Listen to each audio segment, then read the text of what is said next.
Howdy, all of you delicious people. I'm here to review the first 5 seasons of The Mandalorian. In all honesty, I've probably tried to watch this show twice now, and every single time I tend to just doze off or fall asleep while watching the show, to be brutally honest. Um, so ultimately, I think that's where I just decided, hey, I'll just watch the first, I'll get to the first 5 episodes, and I've seen episode 8, and pretty much with the way that The Mandalorian, as well as any Marvel or Disney thing where they tend to just spoil the crap out of it anyways, to where it's like, oh, hey guys, it doesn't matter to me that I'm going to just ruin this show for you and or ruin this movie for you, and that is the thing that I otherwise just I'm like, God, I just want to be avoided of everything. But if you go through you basically have to avoid every single YouTube thing ever, and you would also need to completely avoid every single YouTube thing. You would have to avoid every social media humanly possible, and this is during the holidays where ultimately you want to go out of your way to eventually see what anybody's doing during Christmas time. But while you're doing that, you're also going to get somehow spoiled about the Mandalorian, and it freaking sucks. So yeah, I already know what all goes on throughout most of these 8 episodes, and if I haven't watched them or not, because it's an unavoidable thing. When it comes down to Marvel's Endgame or Marvel Avengers Endgame, I was kind of getting spoiled with that too before I could even go and see that movie in theaters. Basically, that's the problem with social media is anybody has to ultimately just go, hey guy, I know there's a ton of people that try to not spoil it and they try to do a different variation of it to where it's like, hey, if you guys want to see spoilers, it's look at the comments section about me talking about the spoilers in my status update. I'm like, good, I like that. Um, but no, you have other people that have to just stubbornly well, I watched this, so I have to talk about so and so character that looks really really great because I'm a big fan of that character, and you should just have watched this show anyways. Anyways, so I already know what happens through all these 8 episodes. It's not going to be a shocker to me. I even saw episode 8 of this show, so I know what all goes on. Um, but to me, honestly, I could have watched the episode 6 and episode 7 and could have been done with this, but yeah, I kept falling asleep while watching it. I kept falling asleep while is to me this season is it kind of feels like the Harry Potter kind of thing going on now, where the first movie was really really great and maybe even the second movie, but then kind of everything after that was kind of just hey, let's have 6 movies that are all transitional things, and that's what kind of felt like this season was just a transitional thing. And in the first season, it didn't feel like you needed to know much about Star Wars, but in this second season, it's oh yeah, hey, you guys got to know a lot about Star Wars now. F it, we're gonna make it so that if you didn't if you know stuff about Star Wars, here's the season for you. But yeah, I'm just gonna try as best as possible to try to review this season, because I feel like I'm going to not quite understand certain species of Star Wars characters, and I'm gonna just try my best to kind of review this season because I feel like I gotta know so much about all Star Wars stuff, and that's hence why I tend to avoid reviewing Star Wars stuff because I don't feel like I have the knowledge for it, or I don't feel I have the um, ability to want to deep dive into Star Wars stuff enough to accumulate knowledge to there's some stuff that I do know from Star Wars video games, but not enough to really justify understanding the Star Wars world or Star Wars species and this and that. So, anyways, that's my quasi technical, barely Like, hey, I watched this show twice and fell asleep while watching it. Ultimately, I'm wearing a uh, baby Yoda, baby Groot T-shirt today. I call it a Grota shirt. Groot and Yoda, Grota. I call it the Grota shirt. So yeah, tying in both of these companies that ultimately, when going on social media, spoil all of everything. So it's great. It's just like, man, I couldn't go. Like, I guess it's like, hey guys, season's over. Let's ruin everything. That's great. Ultimately, I would probably assess that some people who ultimately have seen Star Wars: The Clone Wars will probably get some good things out of this show, and also people who have like Clone Wars, meaning the animated series, will probably enjoy this. Will probably enjoy this show. Not only speaking from like the Clone Wars, but probably into the animated stuff, which I've seen kind of in passing. I've kind of seen some episodes here and there whenever it was on like TV or whatever it'd be on like the whatever the channel that would normally be on. I would kind of catch stuff here and there of a lot of that stuff, and ultimately I would hear that like certain characters would be reappearing back and stuff like. I don't want to spoil much of that show because I know there's a big fan base with that. Um, but anyways, as well as I'm trying not to spoil anything with me talking about this, because ultimately I could easily say, oh well, this character is coming in, but even that I'm like, no, like you're gonna figure it out eventually. I feel that this season is a little bit more exciting in certain episodes to just kind of see, oh, this person is in the show. But other than that, there's not much going on in the episodes to really just go, yeah, this is just, whoo. This is like the most action packed that I've seen before action packed episodes of the first season. Um, but that doesn't mean that reasonably that this season is bad. It's just not as good as the first. And ultimately, I think the actual villain of this season is actually the baby who would be the child himself. The the one half of Grota. He's a villain in this season. He's doing scandalous stuff. I was waiting for every single episode to be finished, and everybody would just be like, "We need to sign a petition to have one half of Grota being removed from this show.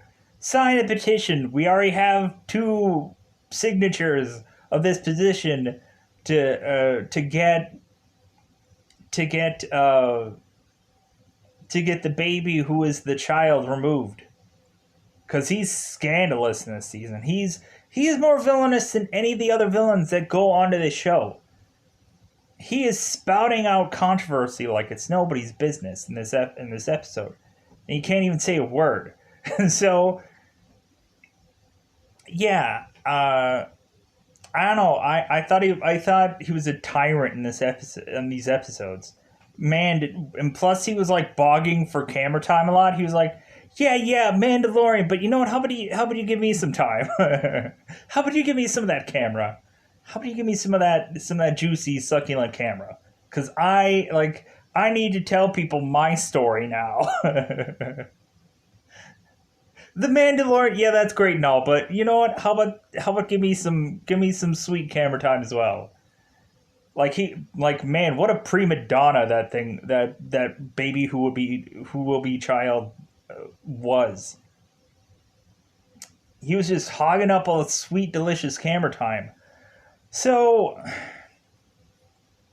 going into this episode, let's talk about spoilers, and ultimately let's dust out the double five to otherwise talk about this show in only a way that I could talk about it, because reasonably I'm gonna have to pull out some Star Wars stuff that has been in some movie to ultimately help people understand any number of these species and or characters that I do not know what they actually are.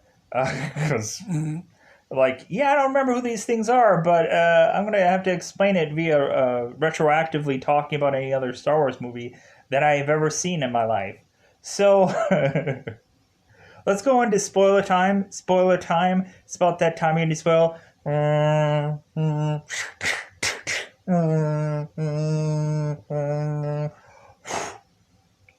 So, in the very first episode, we really either have the Mandalorian ultimately looking for his own kind, or ultimately looking for where to uh, take this the child slash baby slash thing that hasn't aged from the last season, but I guess he's older, so I guess now he has to be called the child because you can't keep calling him baby Yoda because ultimately he has a name at some point that ultimately everybody is gonna not call him at any point in time, seemingly, with the exception of just keep continuing to call him the child.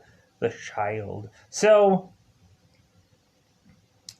going into this first episode, really we have it to where the Mandalorian is just going into this boxing like area to talk with some person that seems to have some information. And this is, of course, a Cyclops looking character that has one eye. And reasonably, it has it to where, like, this guy is asking for information, and eventually there is a fight that breaks out shortly thereafter. It seems like we have two characters fighting in the ring, which also reminded me of the Star Wars episode with Jabba the Hutt. Oh God, Jedi. The one guardsman that ultimately was in the Jabba the Hutt like thing. It seems like these two things are fighting it out in the ring. The guys with like the bull, like the bull ring in their noses, and yeah, I was like, oh cool, like so there's a Star Wars reference from the Jabba the Hutt like movies of this species, which I ultimately not really quite understanding what species they were, because I'm not a Star Wars fanatic. But ultimately, I like this stuff. It's just I just don't know names and such. But anyways, I'm not technical about any of this stuff. So, a fight kind of breaks out within the boxing like ring, and it eventually just kind of continues out into the yard, and we really have this cool like fight scene. I'm like, oh wow, this is actually really cool. I like these fight scenes. Ultimately, we have the Mandalorian who strings a person up to eventually have these monsters come out and eat this guy and eat him alive, which I thought was really cool. So that is ultimately really just the first episode, just kind of really hugely stretched out. So pushing us on into the next episode, where really I would call this the Timothy Elephant episode. We have this character called Cobb Vanth, who ultimately has some Mandalorian armor. He's rocking it. He's like, yeah, live long and Star Wars. I know that's a Star Trek reference, and I know it's a joke to ultimately throw that stuff out there. But anyways, we have it to where the Mandalorian goes out to seek this sheriff who is rocking the Mandalorian outfit. And when we have the Mandalorian who speaks to the sheriff just takes his helmet off, just plops it down, and the Mandalorian is like, oh my god, you took your helmet off. And the sheriff is ultimately mentioning, well, hey, like, I'm not really a Mandalorian. Like, I I just ended up running off because there was people trying to kill me, and I ended up helping out some scavengers who ultimately would sell droids, like in episode 4, where Luke is trying to get some droids, some R2D2s, uh, and some C3POs, and those kind of scavengers that are all in those little that are all in that, like, they wear these cloaks and you can't see their face, but you can see their eyes. And so recently, Timothy Oliphant's character Cobb ends up saving these scavengers, helping him out. To where ultimately he bargains with them for the Mandalorian armor, so he can go back and kill all the people that were trying to kill him. So we have the Mandalorian that is kind of a little miffed that this guy is disrespecting his disrespecting the Mandalorian and wearing this armor. So we have to where the Mandalorian is like, you know what? Like, you need to give me that armor. I don't like that you're wearing it. And I don't like your face. So I want you to give me that armor. Do it now. And so recently, that's when we have these come to bargain moments through every single episode. Because I just seen Doctor Strange, where Doctor Strange at the end of the movie, or towards the end of the movie, ultimately is like, Dormammu, I've come to bargain. And so recently, every single episode is a come to bargain like episode. We have to where Mandalorian's like, well, I want a little bit of information, or I want your help, or I want you to be able to give me something. So what am I gonna have to do in return? Because everybody is like coming to like, well, if you help me, if you scratch my back, I'll scratch yours. And then it's going to be weird because how am I going to be able to scratch your back with so much Mandalorian armor on?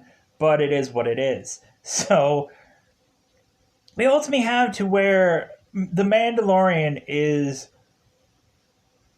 talking to Cobb, and Cobb is like, well, I'm willing to just give you this Mandalorian armor. If only you would just kill this worm-like thing that comes out of this cave. And ultimately just like, just help me kill this thing. To where the Mandalorian has to bargain with some sand raiders or some sand people to help the people in this town take down this worm thing that is in this cave. Because reasonably everybody is just trying to exist on this planet, but they just can't not exist with this worm thing that looks like a thing from Dune. This giant worming slore like thing that ultimately is coming out and just saying, "Hey, I'm not coming to bargain, but I'm coming for some meals." So I liked this sequence that happens to where they have to try to take down this thing.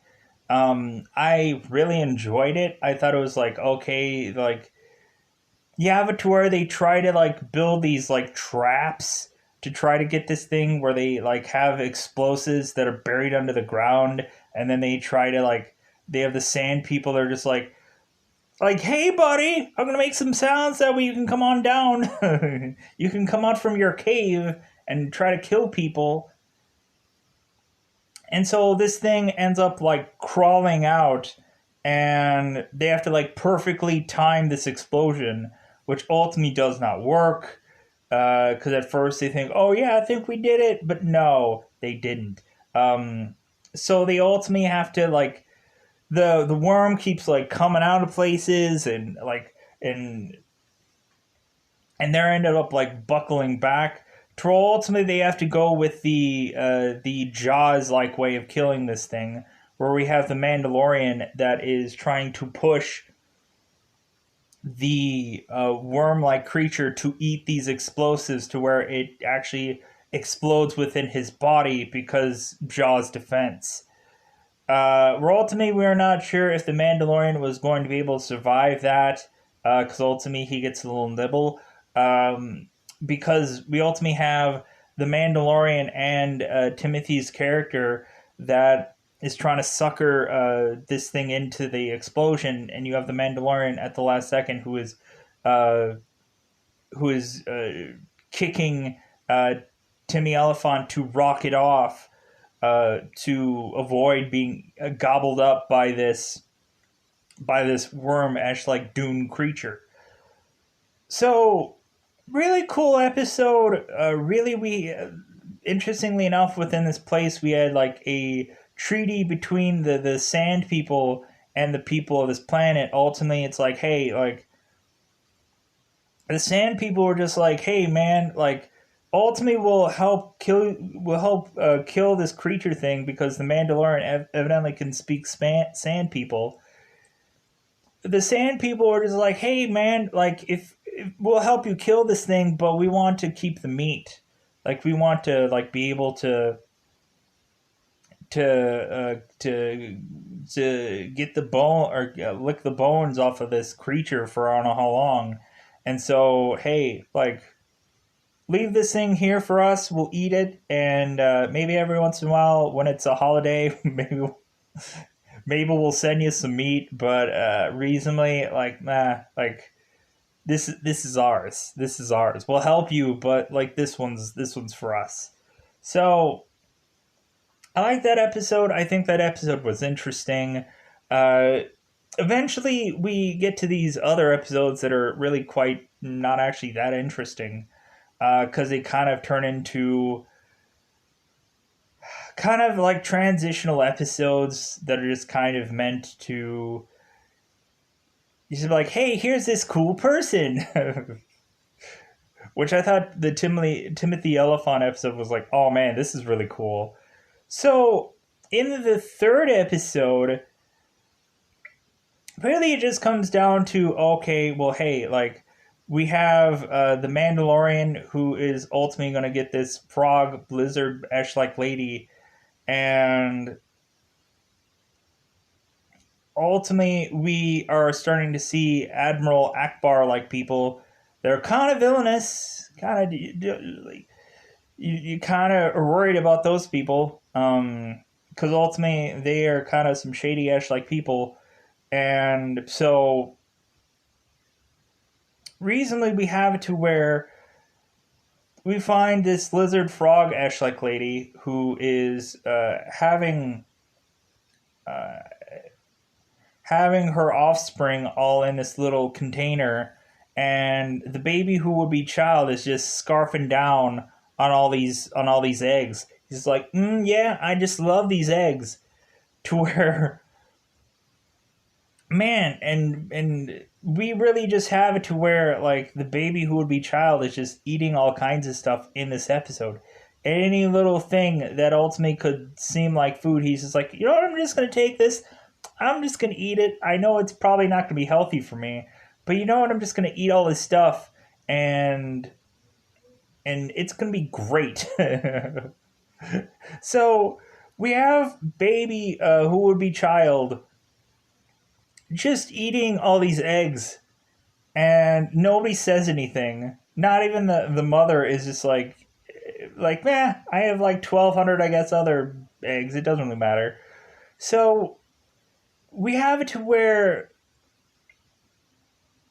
in this episode we have X-wings. We have the rebellion, the good side, like the like I hope it's X. Yeah, I think it's X-wings. Um,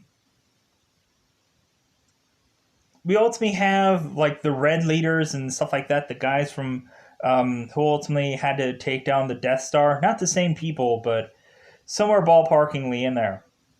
So, because we're now going to really stretch into okay, guys, remember the episodes 4, 5, and 6? They're going to be dipping into here a little bit. So, they ultimately have the Mandalorian who is just kind of like making his way through a restricted area where ultimately X-Wings are coming off to the side and like, hey, yeah, hey, buddy, like, where are you going? Where are you going? What's happening? What are you doing here? Ultimately, to where the Mandalorian is coming up with some story and reasonably the X-Wings are just like, well, hey, can we like see your face? Can we see that you're a Mandalorian and that you're telling us lies? That you're that you're lying to us? You schmuck? What the F? Like, hey man, like could have been honest. So because it seems like they end up finding out information about him later, and they ultimately find out that he helped them in some capacity. So they kind of just let him off with a warning. Um, but anyways, so we forcibly have these X-wings that are taking down the Mandalorian ship to where ultimately he has to hide out into this unsavory like place with this lizard frog like girl that is ultimately just going in this snow like environment, and she's just dipping into this water, and she's letting all her eggs just be in the water, and she's naked technically. And so we have baby Yoda, or we have baby child Yoda. Baby, who would be the child, is ultimately just kind of going around and like, hey man, more camera time over here, buddy. To where ultimately he is noticing these alien like egg hatching. Like, if you guys remember the Sigourney Weaver movie Alien, or eventually in the later movies they have these little egg things that end up like hatching this actual like monster-ish like thing. We have Baby Yoda, who is just kind of like, you know what? Hey, these things look like eggs. How about I just kind of just rip open through these egg-like things and start eating, and just start eating whatever this is. Because again, I'm still hungry because I can't eat all those eggs because the Mandalorian won't let me because his pimp hand is strong. So reasonably, we have to where, since Baby Yoda ended up hatching one of these eggs, all the other eggs all of a sudden start hatching, and then you just start seeing the baby who would be child just booking it. He's like, "Hey man, over there!" Like, I accidentally ate a thing that ultimately hatched all these other things. So, we're after. And so you really just start seeing the baby who would be child just booking it, and the Mandalorian is like, why is he running? What did he do? Did he eat something? Is he continuing to just like, God, he's ruining my life right now? Because all of a sudden we see these like crab spider-ish like things just strolling out. And that's when the Mandalorian is like, you need to get some clothes on, frog lizard lady, because I need to start collecting all your eggs because we need to get out of here because we are going to die. So, reasonably, you just have it to where the Mandalorian's scrambling. The mom is also scrambling to get her eggs, and then she's booking it back onto the ship, throwing her clothes back on, and ultimately going back into the ship, and to where now he has to like scramble to shoot his way to kill all these spiders. But they're even getting into his ship. They are freaking like, we even have a giant mother like spider that comes across this ship and just starts freaking cracking the Mandalorian's like front of his ship, to where it's like cracking his glass and all kinds of stuff, to where he's just like, God, I am going to die. Like, he like these things are breaking into his ship and just like, hey, how's your mother? And ultimately, like, they're breaking into it, and he's like trying to close these doors and trying to keep as safe as possible. And he's ultimately like having to like flame these spiders to kill them all. It's crazy. So we have this giant spider who is ultimately just saying, hey, how's your mother? And so we have to where these X-Wings come in and ultimately shoot this spider thing down to kill it. And then so the X-Wings are just like, hey, yeah, we help you out because recently we found out that you helped out the people in season 1 before. So we really appreciate that, and so we're going to let everything slide of what you just did. But you know what? We don't really want to see your face again because reasonably, if we could see your face, we just don't want to see it again. So, like, if anything, we're gonna let you off with a warning. But like, you know what? Like, because we found out like that you're a good person, so lucky for you. We're gonna let you slide. So this one guy that is in this X-wing, man, does he keep showing up and popping up through the rest of the show? It seems like they keep tying him in somehow, even to where they kind of tie in Cara Dune, Cara Dune's character, who ultimately was on, who was ultimately Gia Carano, who ultimately I realized that one, she was on Deadpool, but then two, actually she is a legitimate kickboxer. I found that interesting. I'm like, oh, so this is like, so she's like a kickboxer and surefire not like, man, did she like she looks freaking amazing in this season. And ultimately she has like a tattoo that's on the side of her cheek that I think is a rebellion tattoo. Anyways, so going into this season, going more into these episodes, because ultimately that whole spider thing was a kind of, it felt like to me like the most transitional of episodes.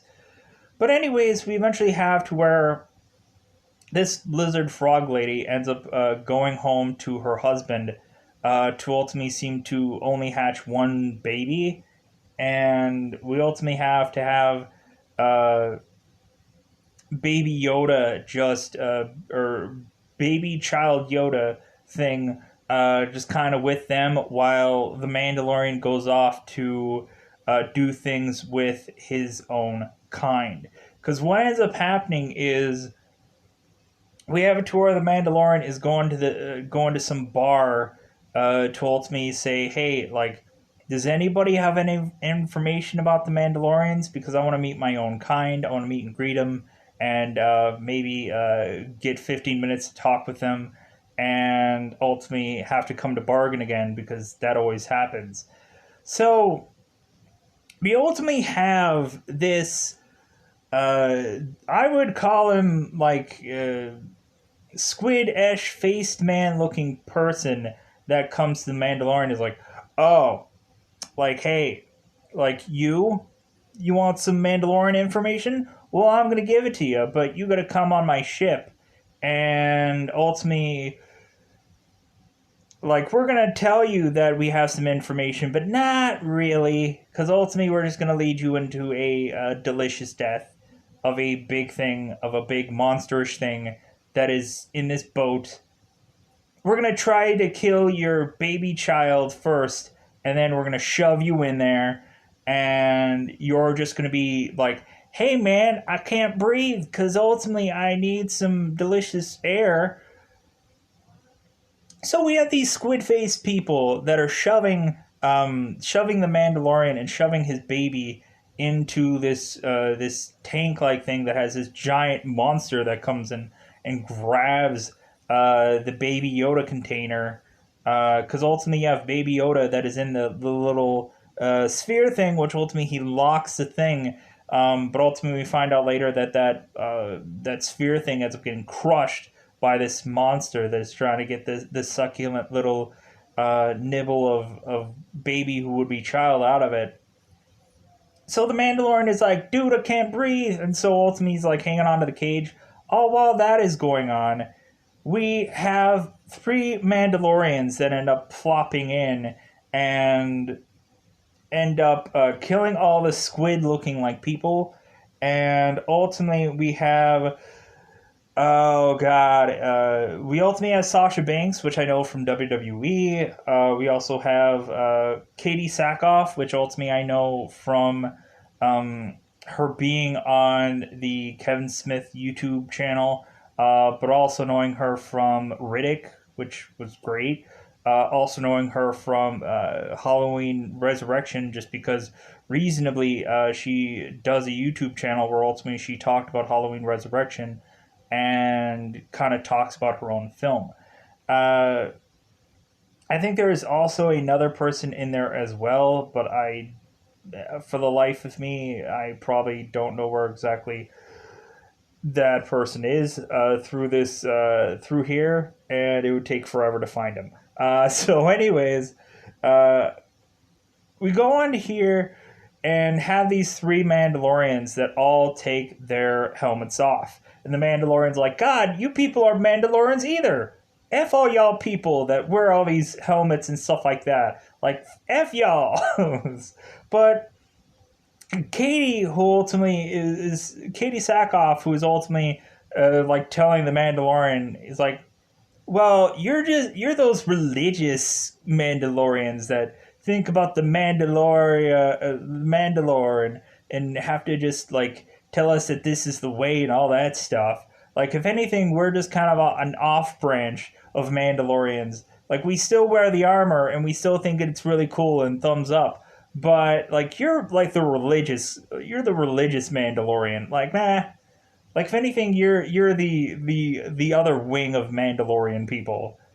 F you and your hokum knowledge of helmets and such. But anyways, so reasonably we have it to where Katie is ultimately going to tell the Mandalorian, it's like, well, you're going to come to bargain again, because reasonably we're going to help you and we're going to try to like get you to where you need to go to get rid of this baby who would be child, but you're going to need to help us out. Because one, we have to where Katie Sackhoff's character needs to get this blade from off of Hoff Gideon. She needs this big, fat, juicy, succulent blade, and so reasonably, she also needs this ship that ultimately the stormtroopers or the Empire have. And she's like, you know what? If you help me get this ship, because ultimately at first that it sounded like they were just going to get the weapons or they were going to get some stuff from the ship. But if anything, Katie's like, oh no, I want this entire delicious ship. I want the whole thing. Like, I didn't just come here for no appetizer. I want the whole meal. The whole ship. And so we have Mandalorian that is just like desperately like trying to get through all these stormtroopers.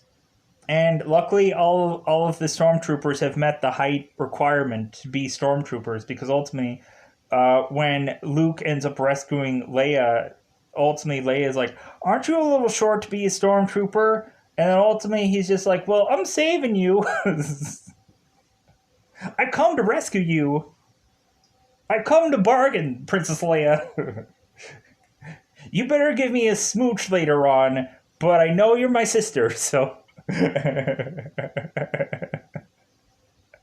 Spoilers to anybody who haven't seen Star Wars Episode 4 through 6. Spoilers, everybody. Watch out. There's me talking about Han Solo telling a woman that he knows. I know.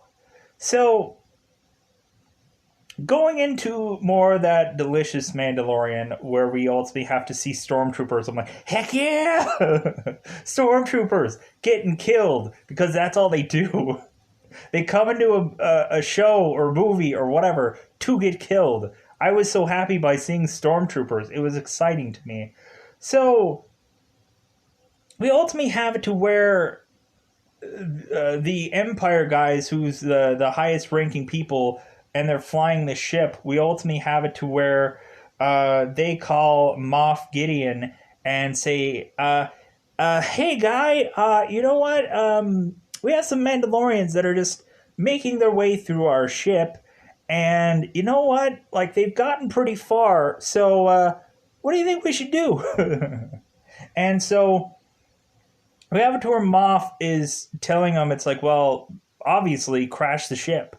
Like, make it so that they don't get these resources. They don't get this ship. And also, Merry Christmas, because you guys are probably all going to die right now. And so We have to where the guy who is behind the two other guys that are flying the ship, he kills both of them, and then just like is ultimately just like, well, I'm just gonna crash the ship. I'm just gonna crash it. I'm gonna put it into the water. So you just saw Captain America: The First Avenger recently, and like Captain America's like, I'm gonna put it in the water. I'm gonna put it in that juicy, succulent water. I didn't know if they were over water, but it's kind of a moot point. So we just see this guy driving this boat down, and we have Sasha Banks that is telling everybody, "Yeah, I'm just getting some readings, and it feels like this ship is going down. If anything, I'm going to tell you exactly the number of mileages that we have before this ship crashes, just so everyone knows."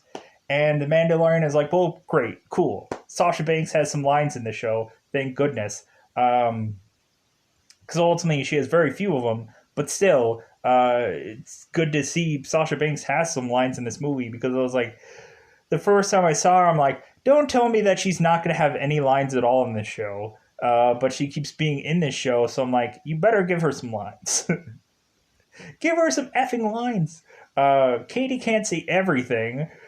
So anyways, the ship's going down. Mandalorian is like, all the Mandalorians are like, you know what? This is really hard to get through this ship, but you know what? If we just have one guy who just bum rushes all these stormtroopers and throw these bombs to kill all of them, that would be great. And the Mandalorian's like, how about I do that for y'all?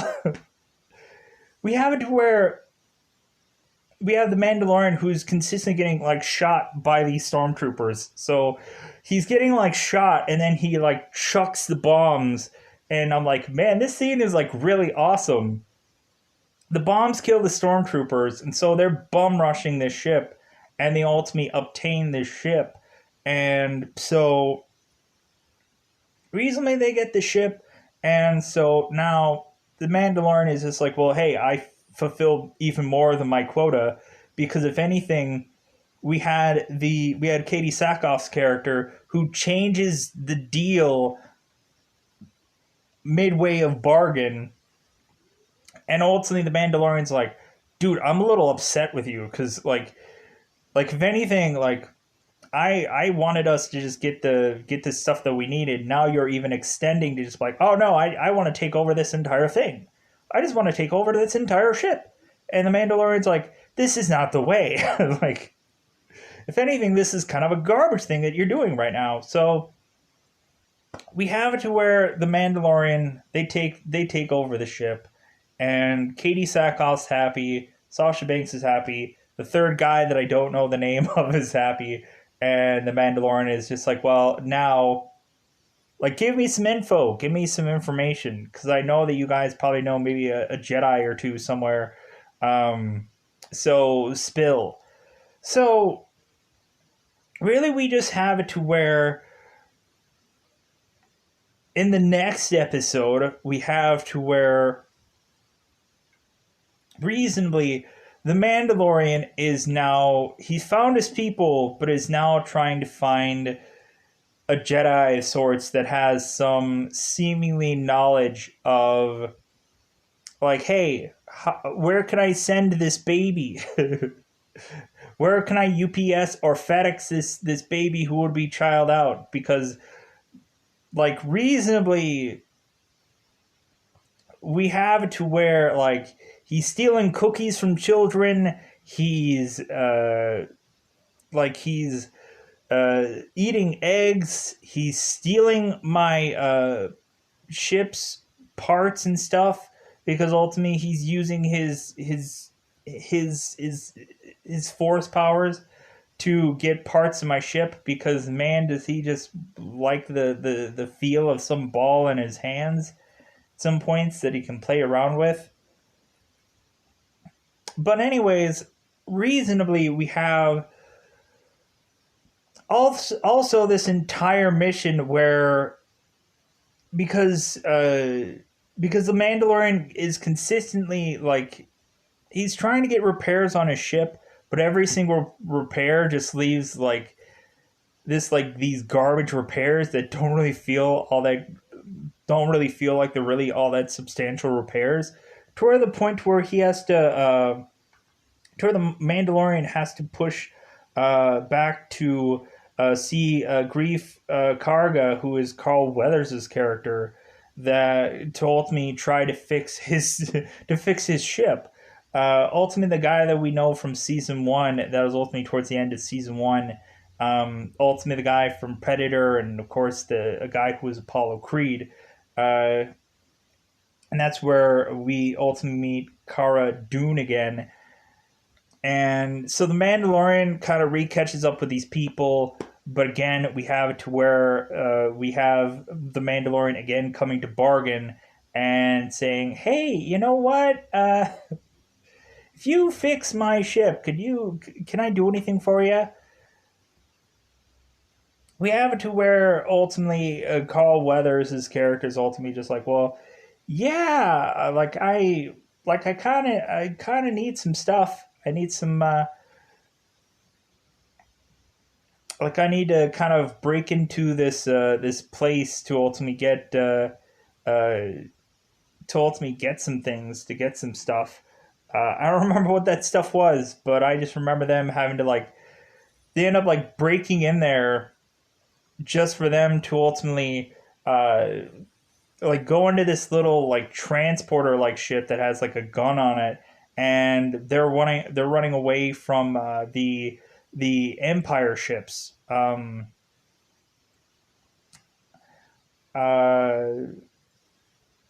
I think they're called the the the Darth Vader the Darth Vader ships.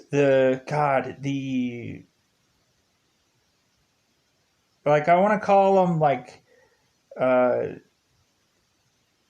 Y wings. I think is the one ship they're more like bombers and transporters. X wings I think are the Luke Skywalker ships. And so ultimately I think they're called some kind of I don't remember their names, but they're the Empire ships. I don't remember what they're called. I ultimately will probably get the name wrong anyways. So those ships are coming and trying to stop the Mandalorian from escaping. We ultimately had some.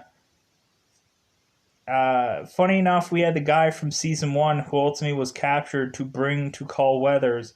Ultimately, we had that guy uh, who was in Carbonite in the first season. Ultimately, he reappears for ultimately Carl Weathers to keep knocking off years of his sentence, because ultimately he knocks off I think 130 years off of his sentence.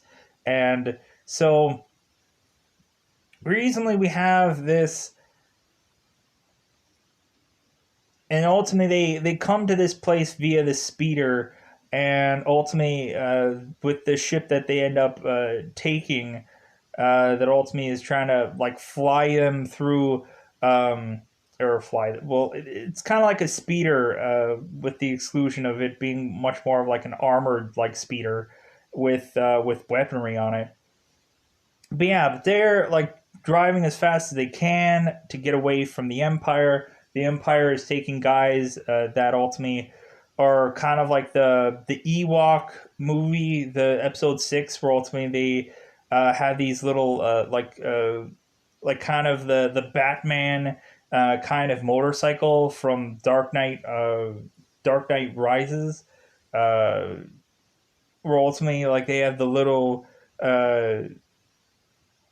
the little motorcycle floating motorcycle things that ultimately they float their way onto getting to the Mandalorian, but nothing really quite works out. So if anything, that whole thing works out to where ultimately they get the stuff that they need for Carl, and ultimately Carl pays for the Mandalorian's repairs and calls it even.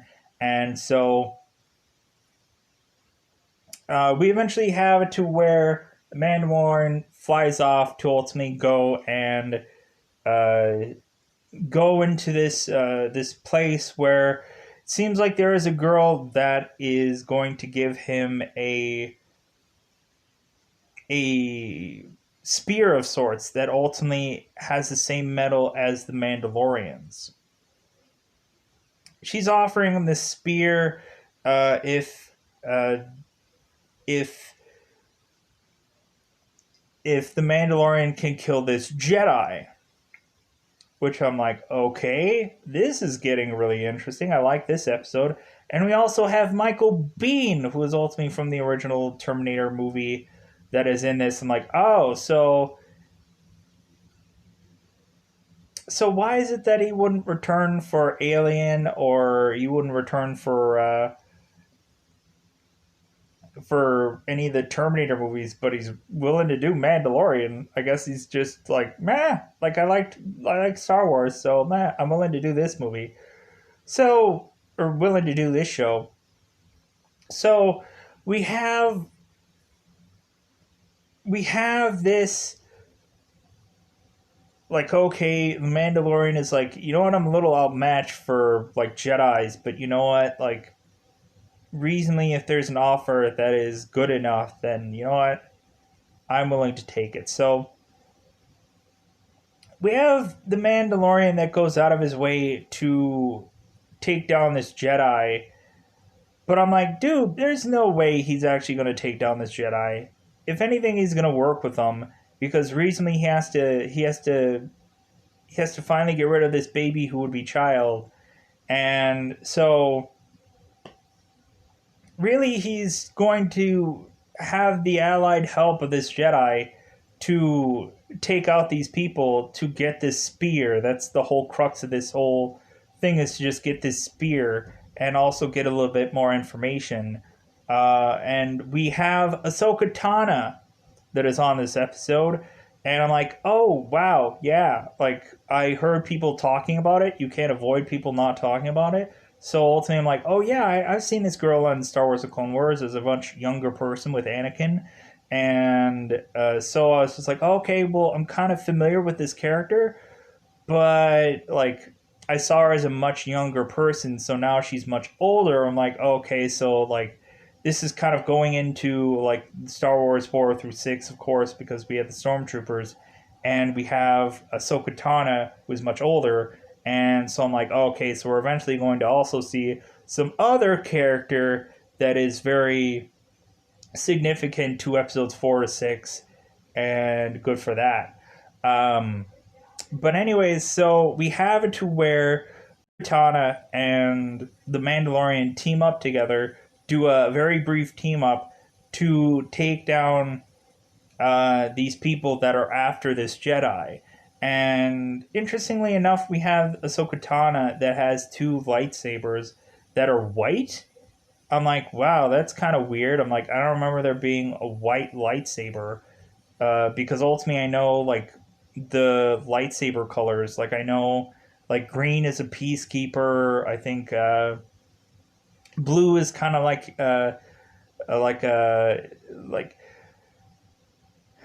normally they'll battle people. Like, a lot of the blue lightsabers, most of the time they are going to be the ones that have to do much more aggressive negotiations. If you remember through um, some of the other movies, I think a lot of the blue lightsabers are probably for more of, like, Jedi Knights and stuff like that, or just kind of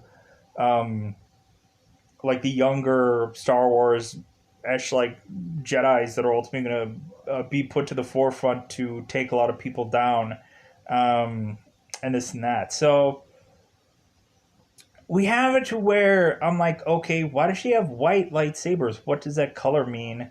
But I guess maybe the person who was Ahsoka Tano, like, I don't know if her colors were supposed to be white, or ultimately maybe the actor who played Ahsoka Tano was like, you know what, like, I'm gonna come in here, but I want my lightsabers to be white.